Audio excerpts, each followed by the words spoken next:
ଖୁବ୍ ଶୀଘ୍ର ବଦଳିଯିବ ଏ ଦୁନିଆ। ସ୍ମାର୍ଟଫୋନ୍ର ସ୍ଥାନ ନେବ ଏଆଇ ଚଷମା।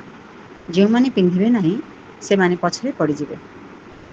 ହଁ ଆଜ୍ଞା, ଖୁବ୍ ଶୀଘ୍ର ଏହିପରି ଏକ ଆଚମ୍ବିତ କରିବା ପରି ଦିନ ଆସୁଛି, ଯେତେବେଳେ କି ଏକ ଏଆଇ ଚଷମା ଲାଗି ସମଗ୍ର ବିଶ୍ୱର ଗତିବିଧି ପୁରା ବଦଳିଯାଏ, ଏକ ନୂଆ ଯୁଗରେ ପ୍ରବେଶ କରିବ।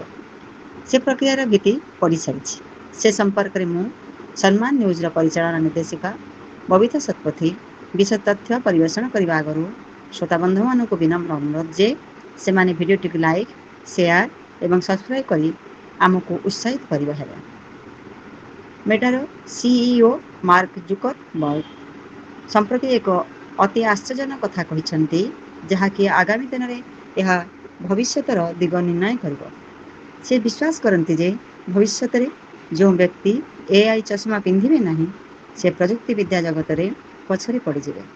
କେବଳ ସେତିକି ନୁହେଁ ଯେ ଏହା ମଧ୍ୟ ଦାବି କରିଛନ୍ତି ଯେ ଆଗାମୀ 10 ବର୍ଷ ମଧ୍ୟରେ ଏଆଇ ଚଷମା ସ୍ମାର୍ଟଫୋନ୍ର ସ୍ଥାନ ନେବ। ଏଆଇ ଚଷମା କ'ଣ? ସ୍ମାର୍ଟ ଗ୍ଲାସେସ୍ ବା ସ୍ମାର୍ଟ ଚଷମା ଭାବରେ ଜଣାଶୁଣା ଏଆଇ ଚଷମା ପ୍ରକୃତରେ ଏକ ଉପକରଣ, ଯେଉଁଥିରେ କୃତ୍ରିମ ବୁଦ୍ଧିମତ୍ତା ଏବଂ ଅଗମେଣ୍ଟେଡ୍ ରିଆଲିଟି ଭଳି ପ୍ରଯୁକ୍ତିବିଦ୍ୟାକୁ ଏକାଠି ଯୋଡ଼ାଯାଇଛି। ଏହା ଚଷମା ପିନ୍ଧୁଥିବା ବ୍ୟକ୍ତିଙ୍କ ଆଖି ଆଗରେ ଏକ ସ୍କ୍ରିନ୍ ପରି ସୂଚନା, ନାଭିଗେସନ୍, ଅନୁବାଦ, କଲିଂ, ମେସେଜ୍ ଏବଂ ବାସ୍ତବ ସମୟର ମାର୍ଗଦର୍ଶନ ଦେଖାଇବ। ମେଟା, ଆପଲ, ଗୁଗୁଲ, ସ୍ୟାମସଙ୍ଗ୍ ଏବଂ ଅନ୍ୟାନ୍ୟ ପ୍ରଯୁକ୍ତିବିଦ୍ୟା କମ୍ପାନୀଗୁଡ଼ିକ ଦୀର୍ଘ ସମୟ ଧରି ଏହା ଉପରେ କାମ କରି ଆସୁଛନ୍ତି। ଜୁକରବର୍ଗଙ୍କ ବଡ଼ ମନ୍ତବ୍ୟ। ମାର୍କ ଜୁକରବର୍ଗ କହିଛନ୍ତି ଯେ ଭବିଷ୍ୟତରେ ଯିଏ ଏଆଇ ଚଷମା ପିନ୍ଧିବେ ନାହିଁ, ସେ ଆଜି ସ୍ମାର୍ଟଫୋନ୍ ବିନା ବଞ୍ଚିଥିବା ବ୍ୟକ୍ତି ପରି ହେବେ। ସେ କହିଛନ୍ତି ଯେ ଏଆଇ ଚଷମା ମାନବ ଜୀବନର ଏକ ଅବିଚ୍ଛେଦ୍ୟ ଅଂଶ ହୋଇଯିବ, ଯେପରି ମୋବାଇଲ ଫୋନ୍ ଏବଂ ତାପରେ ସ୍ମାର୍ଟଫୋନ୍ ଥରେ ହୋଇଗଲା। ଜୁକରବର୍ଗ କହିଛନ୍ତି ଯେ ମେଟାର ଲ୍ୟାବ୍ରେ ବିକଶିତ ହେଉଥିବା ପରବର୍ତ୍ତୀ ପିଢ଼ିର ଚଷମା କେବଳ ଦୃଶ୍ୟ ନୁହେଁ, ବରଂ ଭଏସ୍, ଅନୁବାଦ, ସମ୍ବେଦନଶୀଳ ତଥ୍ୟ ବିଶ୍ଳେଷଣ ଏବଂ ମାନବ ସ୍ତରୀୟ ପାରସ୍ପରିକ କ୍ରିୟା କ୍ଷମତା ସହିତ ସଜ୍ଜିତ ହେବେ। ସ୍ମାର୍ଟଫୋନ୍ର ଭବିଷ୍ୟତ। ଜୁକରବର୍ଗ ଏବଂ ଅନେକ ଅନ୍ୟ ଟେକ୍ ବିଶେଷଜ୍ଞ ବିଶ୍ୱାସ କରନ୍ତି ଯେ 2035 ସୁଦ୍ଧା ସ୍ମାର୍ଟଫୋନ୍ ମଧ୍ୟରେ ଧୀରେ ଧୀରେ ପୁରୁଣା ହୋଇଯିବ। ଏହା ବଦଳରେ ଲୋକମାନେ ଏଆଇ ଚଷମା କିମ୍ବା ହେଡ୍ସେଟ୍ ପିନ୍ଧି phone call, social media, email, navigation, virtual meeting, ସ୍ୱାସ୍ଥ୍ୟ ଟ୍ରାକିଂ ଭଳି ସମସ୍ତ ସୁବିଧାର ଲାଭ ଉଠାଇବେ। ଭାରତ ଏବଂ ବିଶ୍ୱରେ ପ୍ରଭାବ। ଭାରତ ଭଳି ଦେଶରେ ଯେଉଁଠାରେ ପ୍ରଯୁକ୍ତିବିଦ୍ୟା ଦ୍ରୁତଗତିରେ ପ୍ରସାରିତ ହେଉଛି, ଏଆଇ ଚଷମାର ଆଗମନ ସହିତ ଡିଜିଟାଲ ବିପ୍ଳବ ଏକ ନୂତନ ପର୍ଯ୍ୟାୟରେ ପ୍ରବେଶ କରିବ। ଏହାକୁ ପ୍ରତ୍ୟେକ କ୍ଷେତ୍ରରେ ଯଥା ଶିକ୍ଷା, ସ୍ୱାସ୍ଥ୍ୟ, କୃଷି, ପ୍ରତିରକ୍ଷା, ପରିବହନ ଏବଂ ବ୍ୟବସାୟ ଇତ୍ୟାଦିରେ ବ୍ୟବହାର କରାଯାଇପାରିବ। ଶିକ୍ଷା।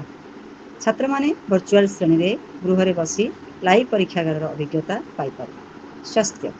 ଡାକ୍ତରମାନେ ଚଷମା ମାଧ୍ୟମରେ ରିଲ୍ ଟାଇମ୍ ରିପୋର୍ଟ ତଥା ପ୍ରକୃତ ସମୟ ରିପୋର୍ଟ ଦେଖିପାରିବେ ଏବଂ ଦୂରରେ ବସି ରୋଗୀଙ୍କ ରୋଗ ନିର୍ଣ୍ଣୟ ଆଉ ନିଦାନ କରିପାରିବେ। ସୁରକ୍ଷା। ଚଷମାରେ ଥିବା କ୍ୟାମେରା ଏବଂ ଏଆଇ ବିଶ୍ଳେଷଣ ପୋଲିସ ଏବଂ ସେନାକୁ ତୁରନ୍ତ ନିଷ୍ପତ୍ତି ନେବାରେ ସାହାଯ୍ୟ କରିବ। କ'ଣ ଅଛି ଚ୍ୟାଲେଞ୍ଜ? ଯଦିଓ ଏଆଇ ଚଷମାର ଭବିଷ୍ୟତ ଉଜ୍ଜ୍ୱଳ ଦେଖାଯାଉଛି, ତେବେ ଏହା ସମ୍ମୁଖରେ କିଛି ଗମ୍ଭୀର ଚ୍ୟାଲେଞ୍ଜ ମଧ୍ୟ ରହିଛି।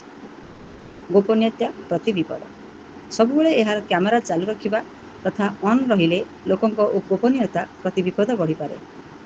ମୂଲ୍ୟ ଏବଂ ଉପଲବ୍ଧି। ପ୍ରାରମ୍ଭିକ ପର୍ଯ୍ୟାୟରେ ଏହି ପ୍ରଯୁକ୍ତିବିଦ୍ୟା ମହଙ୍ଗା ହେବ, ଯାହା ସାଧାରଣ ନାଗରିକଙ୍କ ପାଇଁ ଏହାକୁ ଗ୍ରହଣ କରିବା କଷ୍ଟକର ହୋଇପାରେ। ଉଲ୍ଲେଖନୀୟ ଯେ ଏବେ ଏହି ଚଷମାର ମୂଲ୍ୟ ଆମେରିକୀୟ ମୁଦ୍ରାରେ $299 ରହିଛି, ଯାହାକି ଭାରତୀୟ ମୁଦ୍ରାରେ ପ୍ରାୟ 26,000 ଟଙ୍କା ହେବ। ଭାରତରେ ସାଧାରଣ ଲୋକଙ୍କ ପକ୍ଷରେ ଏତେ ଟଙ୍କା ଦେଇ ଏହାକୁ କିଣିବା ସମ୍ଭବପର ହେବ ନାହିଁ। ଏହାର ବହୁଳ ବିକ୍ରି ଚାଲିବା ପରେ ଏହାର ମୂଲ୍ୟ କ୍ରମାଗତ ଭାବେ ହ୍ରାସ ପାଇ ସାଧାରଣ ଲୋକଙ୍କ ଲାଗି ସୁଲଭ ହୋଇପାରିବ। Digital divide. ଗ୍ରାମାଞ୍ଚଳ ଏବଂ ସହରାଞ୍ଚଳରେ ପ୍ରଯୁକ୍ତିବିଦ୍ୟା ଅସମାନତା ଆହୁରି ବୃଦ୍ଧି ପାଇପାରେ। ନିଷ୍କର୍ଷ। ମାର୍କ ଜୁକରବର୍ଗଙ୍କ ଏହି ଭବିଷ୍ୟବାଣୀ କେବଳ ଏକ ବୈଷୟିକ ଦାବି ନୁହେଁ, ବରଂ ଏକ ଚେତାବନୀ ମଧ୍ୟ। ଯଦି ଆପଣ ଠିକଣା ସମୟ ମଧ୍ୟରେ ଏହି ପ୍ରଯୁକ୍ତିବିଦ୍ୟା ଗ୍ରହଣ ନ କରନ୍ତି, ତେବେ ଆପଣ ପଛରେ ପଡ଼ିଯାଇପାରନ୍ତି। ଯେପରି ସ୍ମାର୍ଟଫୋନ୍ ଆମର ଦୈନନ୍ଦିନ କାର୍ଯ୍ୟଶୈଳୀକୁ ବଦଳାଇ ଦେଇଛି, ସେହିପରି ଏଆଇ ଚଷମା ଆଗକୁ ଦଶନ୍ଧିରେ ଆମକୁ ଦେଖିବା, ଚିନ୍ତା କରିବା, କାମ କରିବାର ତରିକାକୁ ବଦଳାଇ ଦେବ। ଏବେ ଦେଖିବାକୁ ବାକି ଅଛି ଯେ ଭାରତ ଏବଂ ବିଶ୍ୱ ଏହି ପ୍ରଯୁକ୍ତିବିଦ୍ୟା ବିପ୍ଳବ ପାଇଁ କେତେ ଶୀଘ୍ର ନିଜକୁ ପ୍ରସ୍ତୁତ କରିପାରୁଛନ୍ତି।